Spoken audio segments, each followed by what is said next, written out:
you remember last time we talked about Emunah, right? That's what we talk about in this class, but we started talking about a very interesting idea that even people who are already in Yesod and already have, just made the intellectual decision that I believe in Hashem, nevertheless, we always have to work on our Emunah. I told you we're going to see that Moshe Rabbeinu, even though he spoke face to face with Hashem, whatever that means, that he was always working on his Emunah, right? So we always have to be working on our Emunah, which means we're going to have to ask ourselves difficult questions, right?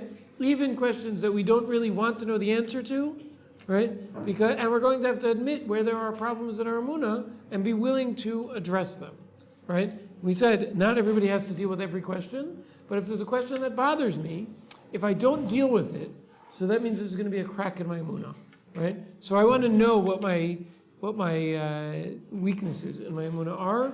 We said last time that when you ask people in seminary, do you believe in God? It often goes something like this. Do you believe in God? Yes. Right? Because if I didn't believe in God, why would I be here? Why would I be giving up all these things? Why would I be fighting with my parents? It's of course, yes, I must believe in God. Right? We want to open up that conversation, saying I believe in God or saying I don't believe in God. Both of them are conversation enders. We want to open up the conversation, right? How's our Emunah doing? Right? And be real with ourselves. Okay, before we move forward with that, we have to figure out what is the role of Emunah in Judaism, right? For this, before we start, I want to mention a secular, is actually Christian philosopher named Pascal. Anybody familiar with him? Pascal was famous for what? Maybe many things, but the one I know him for was something called Pascal's wager. Right, Pascal said the following. He said, listen, I don't know if there's a God or not, and I don't know if I should be religious or not. Okay, this is what he said. He was Christian again, right? He said, let's look at the possibilities, right? Maybe there is a God. And maybe there isn't a God, right? That's what he said. Then he said, well, wait a second. I've got basically two possibilities of what to do with my life. I could be religious, or I could not be religious. Okay, now, by the way, anybody here study political science? No, if you did, this would look familiar to you, because this was the predecessor of something that today is called game theory, which is, by the way, an excellent way to make decisions, right? Watch what we're going to do now, right? He said, if I decide to be religious, and there is a God, is that good or bad? That's good. If I decide to be religious and there's no God, is that good or bad? Well, it means I give up cheeseburgers for no good reason. He was Christian, but right in our world we would say that. So it's not great. It's not maybe the end of the world. Maybe I have a very meaningful life. But at the end of the day, I gave up things that I didn't have to give up. Right? So that would be considered bad. Let's say I decide not to be religious, and there is a God. Is that good or bad? Very bad. Right? And let's say I decide not to be religious and there's no God. Is that good or bad? Good, I ate cheeseburgers and got away with it, right? So that's called good, okay? Now, of these four, which is the best possibility?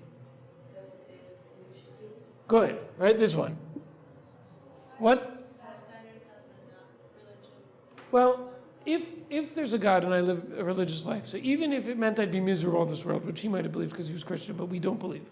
But even if I was miserable in this world, right? So eternity is a long time, right? I'm apparently going to get eternal reward in heaven, which is going to be greater pleasure than I could ever get in this world. So this one offers me eternal pleasure, right? Absolute pleasure for eternity, right? And this one offers me limited pleasure for a limited amount of time. But nevertheless, which one's the second best option? This one. Which one's the worst option? Good. Not being religious and there is a God, that sounds pretty bad, right? Right? And which one is the third? You can do it? Good. That one, right?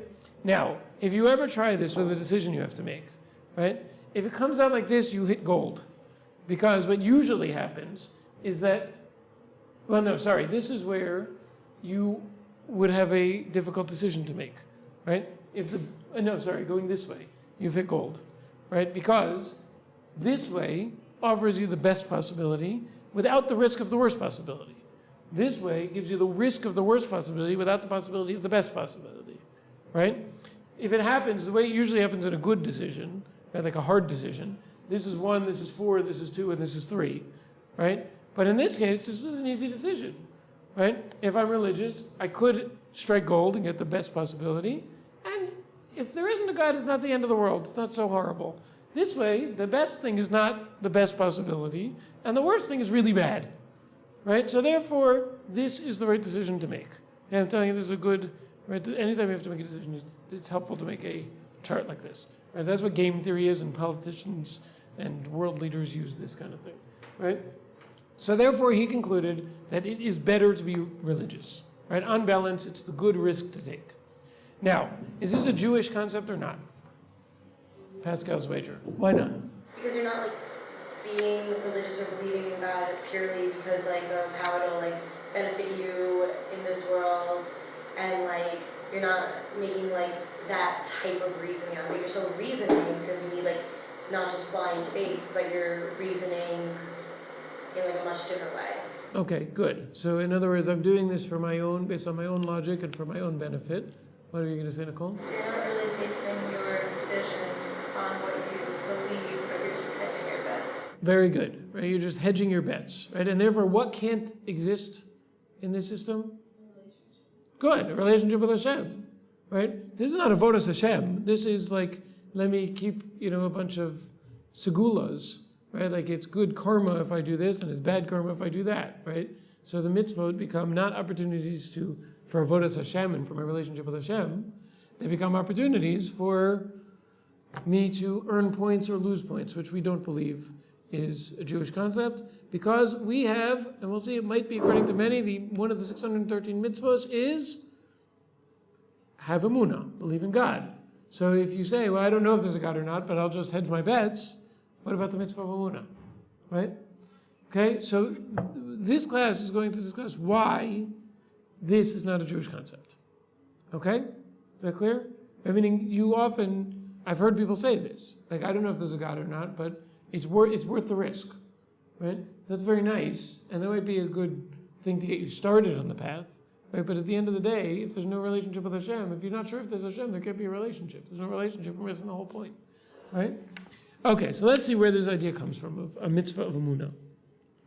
First of all, right, we're going to see most of the Rishonim learn this is not only one of the mitzvahs. Where do we find it? It takes its place amongst a very famous group of mitzvahs, the Ten Commandments. Which one? Number 1, right? Which, if it's number 1 of the Ten Commandments, well, it sounds pretty important to me, right? So the first of the Ten Commandments says, Anochi Hashem Elokecha, Asher Hotzeisicha Me'eretz Mitzrayim Mibeis Avadim.